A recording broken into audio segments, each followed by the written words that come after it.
जय हिंद दोस्तों। यदि आप बिगिनर हैं, किसी भी एग्ज़ाम में अभी आप शामिल नहीं हुए, अगर आपको पहली बार पुलिस की भर्ती में या किसी भी एग्ज़ाम में पहली बार शामिल होना है, तो यकीन मानिए वीडियो 5 से 6 मिनट की है सिर्फ़। आप इसको पूरा देख लीजिए, पूरा मेरे टिप्स को फ़ॉलो करिए आप। आप यकीन मानिए कि मेरे टिप्स को आप फ़ॉलो कर लेते हैं, तो आपको आगामी आने वाली सभी भर्तियों में, वन डे एग्ज़ाम में आपको क्वालीफ़ाई होने से कोई रोक नहीं सकता है। बस आपको मेरे टिप्स को फ़ॉलो करना पड़ेगा।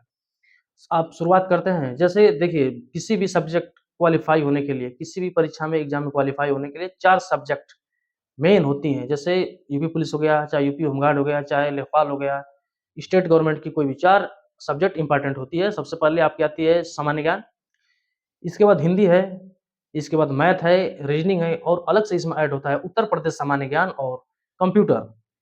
आइए हम शुरू करते हैं अपने वीडियो। अगर आप प्रारंभ कर रहे हैं, पहली बार अपने परीक्षा के लिए तैयारी कर रहे हैं, तो अब लग जाइए क्योंकि समय आ गया है। आगामी 5 से 6 महीने के अंदर आपको अच्छी-अच्छी वैकेंसी मिलेगी, जैसे कि उत्तर प्रदेश पुलिस में कांस्टेबल भर्ती लगभग 40,000 मिल सकती है आपको। वहीं पे होमगार्ड में आपको भी भर्ती मिलेगी और आगामी भर्ती और भी मिलेंगी। चुनाव का समय है, आने वाला है, तो इसलिए आप लोगों को मैं सलाह दे रहा हूँ कि मेरे जो स्ट्रक्चर होता है, सबसे मेन स्ट्रक्चर होता है तैयारी करने के लिए। आप कुछ भी नहीं जान रहे हैं, आप शून्य हैं, बेसिक जानकारी यदि आपको है, तो आप प्रारंभ करिए। सबसे पहले ये आप लोगों के पास बुक्स होगी या ले लीजिए सबसे पहले बुक सॉल्यूशन सामान्य ज्ञान। ये किसी भी भर्ती में आपको एग्ज़ाम क्वालीफाई करने के लिए इसको स्ट्रक्चर माना जाता है, नींव माना जाता है। जब तक आप इसको पढ़े नहीं रहेंगे, किसी भी कोचिंग से कोई भी जानकारी, सामान्य ज्ञान आपको अच्छा से समझ में नहीं आएगा। इसलिए इसको आप पहले ले लीजिए।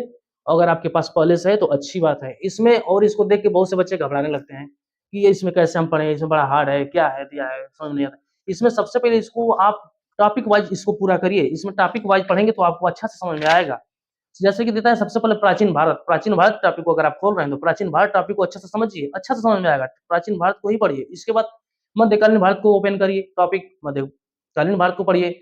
इसके बाद आधुनिक भारत को आप पढ़िए, टॉपिक वाइज़ खोलिए, अच्छा से समझ में आएगा। अगर आप पहली बार ग्रेजुएशन पढ़ रहे हैं, तो इस टॉपिक को फॉलो करिए, बहुत ही अच्छा से समझ में आएगा। किसी भी एग्ज़ाम को निकालने के लिए सामान्य ज्ञान का बहुत ही महत्वपूर्ण योगदान होता है, इसलिए बेसिक स्ट्रक्चर इसको आप तैयार कर लेते हैं, तो किसी भी कोचिंग के द्वारा बताई गई जानकारी आपको अच्छी समझ में भी आती है। इसके बाद भूगोल का टॉपिक खोलिए, भारत का भूगोल पढ़िए, अच्छा से भारत का भूगोल पढ़िए विस्तार से। विश्व का भूगोल भी थोड़ा एक नज़र डाल लीजिए, विश्व के भूगोल पे भी देख लिया जाता है। इसके बाद आती है अर्थव्यवस्था, भारतीय अर्थव्यवस्था, इंडियन इकोनॉमिक्स, उसको भी आप चैप्टर वाइज़, टॉपिक वाइज़ मैं बता रहा हूँ, वही फॉलो करिए लुसेंट में। भारतीय अर्थव्यवस्था को ओपन करिए और उसको पढ़िए, अच्छा से पढ़िए, समझ में आएगा। फिर उसके बाद आपका आ जाता है भारतीय संविधान। भारतीय संविधान टॉपिक वाइज़ जो उसमें चैप्टर दिया गया है, उसको आप एक-एक टॉपिक कर के अच्छा से पढ़िए। इसके बाद आ जाता है विज्ञान। विज्ञान में सामान्य विज्ञान पूछी जाती है, जैसे भौतिक विज्ञान, रसायन विज्ञान और जीव विज्ञान में थोड़ी बहुत जानकारी, इसको सामान्य जानकारी रख लीजिए। और मोस्ट इम्पोर्टेंट लुसेंट में होता है, वो भी मोस्ट इम्पोर्टेंट, जैसे विविध। विविध जो लास्ट में आप खोलेंगे तो लास्ट में आपको दिया रहेगा विविध में, जैसे भारत में प्रथम कौन है, प्रथम महिला कौन है, बड़ा चीज़ कौन है, छोटा कौन है। तो इस तरह विविध को भी आप ओपन करके अच्छा से देख सकते हैं। उसके बाद खेल-कूद, खेल-कूद दिया रहता है सबसे लास्ट में, उसको भी आप देख लीजिए कि खेल-कूद में कौन खेल कब होती है, किस खेल में कितने प्लेयर्स होते हैं, कितना उसका ग्राउंड कैसे होता है, तो ये भी बहुत ज़रूरी है। तो इस तरह लुसेंट को आप टॉपिक वाइज़ पढ़िए दोस्तों। यकीन मानिए मित्रों, एक बार मेरे इस बात को आप फॉलो करिए, आप 100% नौकरी पाएँगे जो आगामी आने वाली भर्ती है। तो ये पहला सब्जेक्ट हो गया लुसेंट। इसके बाद आता है मेन आपका, इसके बाद आती है हिंदी। हिंदी के लिए आप आदित्य, सामान्य हिंदी, इसको आप ले सकते हैं। ये बहुत ही विस्तार से इसमें दिया गया है। इसको आप लेके इसको आप पढ़िए, इसमें बहुत ही विस्तार से हिंदी को दिया गया है। आसान भाषा में इसमें दिया गया है। और मैं आप लोगों को एक बात बता देना चाहता हूँ कि मैं किसी भी बुक्स किताब का मैं यहाँ पर प्रचार-प्रसार नहीं कर रहा हूँ। जो किताब अच्छी है मैं वो बता रहा हूँ, इसलिए इसको अन्यथा आप न लीजिएगा। और ये हिंदी की सबसे बेस्ट बुक आदित्य प्रकाशन की आप ले लीजिए। इसमें आसान भाषा में, सरल भाषा में हिंदी दिया गया है। चैप्टर वाइज़ इसको भी अगर आप पढ़ लेते हैं, तो हिंदी में आप 40 में 40 नंबर लाने के लिए हो जाएँगे। कोई इसको आपको रोक नहीं सकता है। बहुत ही बेस्ट है, इसको चैप्टर वाइज़ आप पढ़िए। इसके बाद आपका आता है गणित, मैथ।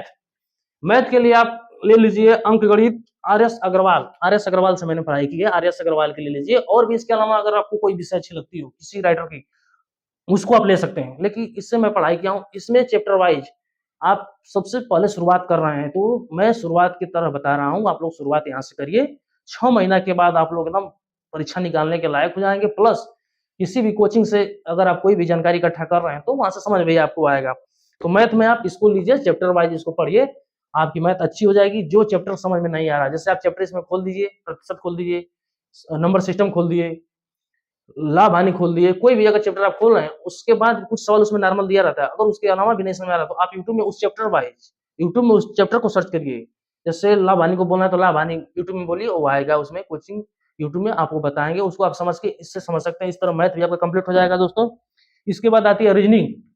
रीजनिंग के लिए लुसेंट की रीजनिंग है, आप अरिहंत की भी रीजनिंग ले सकते हैं, कि जो भी रीजनिंग आपको अच्छा लगे। इससे मैंने पढ़ाई किया है, ये आसान भाषा में इसमें भी दिया गया है। इसको लेके आप चैप्टर वाइज़ रीजनिंग में एक-एक चैप्टर से स्टार्ट करिए। वर्णमाला हो गया, वेन डायग्राम हो गया, रक्त संबंध हो गया, जो भी चैप्टर एक चैप्टर खोलिए और उस चैप्टर को आप किताब से प्रैक्टिस करिए। अधिकतर प्रैक्टिस आप सेल्फ अपने आप प्रैक्टिस करिए। इसके बाद जो चीज़ नहीं समझ में आ रहा है, कुछ ऐसी टॉपिक होती है, कुछ टॉपिक में सवाल नहीं समझ में आते हैं, तो उनको आप यूट्यूब में बोल दीजिए। यूट्यूब से बोल के आप उस चैप्टर को मँगा लीजिए, बेस्ट रहेगा आपके लिए। बेस्ट स्ट्रेटजी है। आज से आप बिगिनर हैं, पहली बार तैयारी कर रहे हैं या सफलता नहीं मिल रही, तो आप भी इसको आज़मा सकते हैं और इस टॉपिक को आप नोट्स बनाइए, आप लिखते जाइए। जो सवाल नहीं समझ आ रहा है, यूट्यूब में सर्च कर लीजिए, आसानी से वो भी हो जाएगा, आपको कोई दिक्कत वाली बात नहीं है।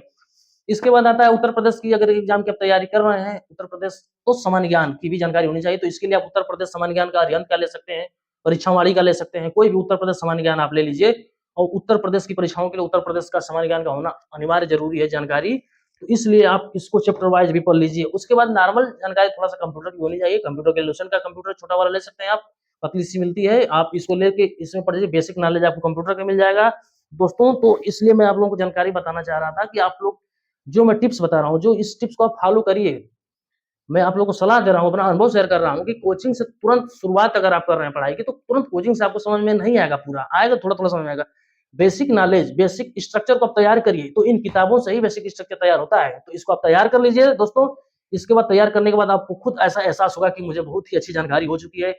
अच्छी जानकारी होने के बाद अगर आप कोचिंग से कुछ भी देखेंगे, कुछ भी सीखेंगे, तुरंत आपको समझ में आएगा, जो आप आगामी परीक्षाओं के लिए काफ़ी हेल्पफुल होगा।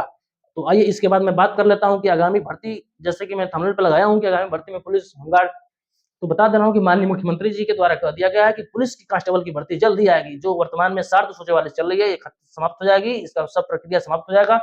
तो आप लोगों के लिए तत्काल 40 से 45 हज़ार कांस्टेबल की भर्ती आना तय है। इसके अलावा होमगार्ड की भी भर्ती आएगी।